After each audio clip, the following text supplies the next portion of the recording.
Assalamualaikum and welcome to Sunday Brunch from Houston. मैं हूँ लुबना और एक बार फिर हाजिर हूँ आप लोगों के साथ. कुछ गेस्ट भी हमारे साथ हैं and not only that we have a topic and lots of discussion on today's show.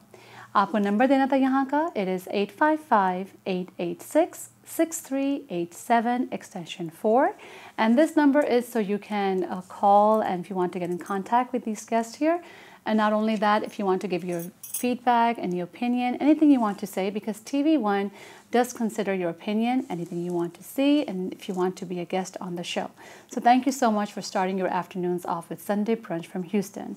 And without any further ado, I do want to, of course, introduce our guest on today's show. First guest we have is Nina Patel, who is a mom at a school. And not only that, she's also a professional. So welcome to the show and thank you for coming out. Thank you. And the second guest we have is Lonnie Hudson, who is the owner of 5 schools, 1 in Dallas and 4 here in Houston. Welcome to the show, Lonnie. Thank you for the invitation. And the third guest we have is Misbah Chaudhry, who has law offices of immigration, not only in Houston, but also New York and Katy. Welcome to the show. Thank you very much. And I do want to thank all of you for taking time out and coming here. And we will start off with, I think we should start off with immigration today, because immigration is a topic that's so important. A lot of people don't know what to do or where they can go. So tell us about visas. Let's start off with that. How can you help people with the visas? Immigration is a very hot topic for all of us immigrants because when we move from different parts of the world to United States, we cannot stay here or be here even without visas. Now, when people come here, they start their life, they come here, they look for opportunities and they figure out many opportunities where they can have a good life, a good start, their kids can go to good schools and they can have a future here, prosperity especially. For that, very important thing is that you need to maintain your status in United States.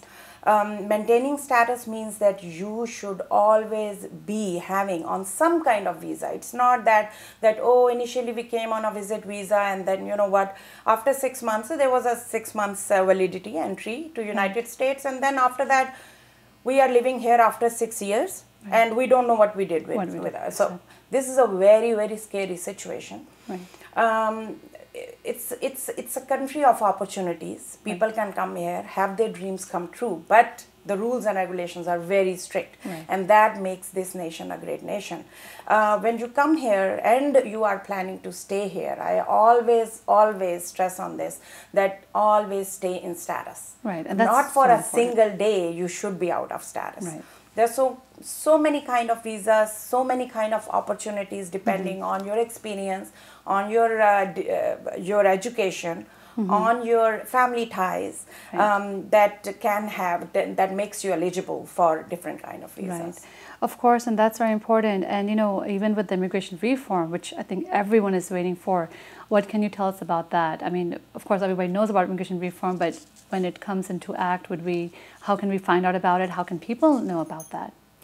See, if people are interested in knowing, and there are 11 million people, so and 11 million is the statistics which is in the government statistics. So you don't even know how many are. You don't even know. Maybe not 11 million, there are 22 million people who are out of status or who have entered United States illegally without any status, staying here for years, and they are waiting for this reform to come. Now, what is immigration reform? It's not a small thing. It's when you make any laws, rules, or regulations, there is lots and lots of work which needs to be done on that. It's just not that, oh, it's a piece of paper, they sign it and it's done. No. So there are so many provisions in there where they are trying to give people who are in United States for so many years to give them some status, who are married to US citizens, who have kids in United States. The child born in United States is a US citizen. So what they are trying to do, they are trying to maintain the family unity, and while maintaining the family unity, they are trying to give these people status who have been living here for so many years. One thing which is very important in immigration reform, which is provisions which are in there. Very important provisions are, number one, that the people who will be eligible for getting the status in United States are people who have good moral character. Good moral character means that They don't have criminal charges on them. A little bit small here and there. Yeah, it's not that, oh, I can never become a US citizen. No, that's not it. But the big charges, like there are, we call them in our language, the crimes of moral turpitude. It should be, it's very important that when you are living in this country, you need to maintain a clean background for you. It's very important. It's important. So that is important. Other in the reform, they are trying to increase the work visas number. They are trying to make the green card, employment-based green card, which gets petitioned through employers like these two nice people sitting here, and the number of the visas, because all the time we have deficiencies in school teachers, in education system, medical, all these engineers. So they are trying to get these people here on employment-based green cards, on H-1B visas, on other many work visas are available on which they can come and work here and stay. Definitely, we'll talk to you more. And Lonnie, we just talked about teachers and stuff, and I know you have schools here and at a very early stage. Now, one thing I want to talk about, I know you're an expert at this, that the first 5 years of a child's life is a critical time when the child's brain is being developed and it's very, forming connections. Now, you need to shed some light about, for people to understand how the brain is forming connections and why it's important for the child for the first 5 years. Sure. The first Give you a tough one, right? Sure. First 5 years is by far the most important educational time in a child's life. When a child is born, they're born with 100 billion brain cells. Approximately 17% of those are activated. Those are the brain cells that dictate heart rate, blood pressure, body temperature, the portion that keeps the child alive. The rest of the brain cells are completely inactive. And so what has to happen is you have to properly cognitively stimulate those brain cells in order to get them to activate. What science has shown, what research has shown, is that between 85 and 93% of every brain cell in a child's mind will go to and through a period of time in which it can be activated by the time the child hits their 6th birthday. So, put another way, between 85 and 93% of a child's entire future success is locked in concrete and cannot be changed once they hit their 6th birthday. Wow. That's an extremely important concept to understand. Of course, and it's important because, it's basically maximizing your child's mental capacity. And, later on people say, well, why can't our child do this? Well, maybe because you did something wrong when they were small. I mean, I know it sounds funny, but that's important. And, like you said, I mean, that is when the time is where the brain cells are being developed and why it's important. And especially at your school, the Kids Are Kids in Sugar Land on Highway 6 in Woodbridge. Over there, I've seen where kids are over there and having all these different things, and that's where, Nina, I think you come in, that when you obviously send your child to that school, and how do you think that school is different than other schools?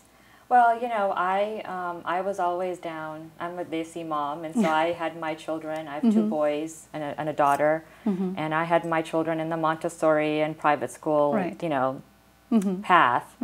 And I just felt my son wasn't doing well at the Montessori level. He was 5. He was having trouble grasping a pencil, and just things were just off. And I just started to do some more research and found out about Kids Are Kids, and they have a learn with play philosophy. And I have a very active boy, and I thought, let me try this outlet. And it ended up becoming the best thing that I've done for my child. He ended up doing so well because he wasn't just sitting in one spot, writing his ABCs. He was playing games, but he was learning the ABCs through games. And it was, for him, it wasn't like work. And in fact, I had to, when I went to go pick him up from school, it's like crying, versus the other way around, where he was crying too, because he had to go to school. Because he was having so much fun. So. It was really neat. And so when it came down to my second son, I mean, of course, the natural choice was Kids Are Kids. And then 6 years later, I had a surprise baby, and so she ended up following the path of Kids Are Kids. And I love it. It was so hard for me to get my mindset off the Montessori private school path. Because I always thought Kids Are Kids was a daycare, but it's just so much more than that. Of course. I mean, and especially since they do so much on brain development, which I was completely clueless about. I just thought it was daycare. They're there, taking care of their basic needs while I'm off at work, but there's just so much more to early childhood development. Right. Definitely. We'll talk more. It's time for a break. I've been told to take a break. Anyway, आप लोग कहीं मत जाइएगा. हम लोग तो यहीं पे हैं. We'll be right back after this. You are watching Sunday Brunch from Houston.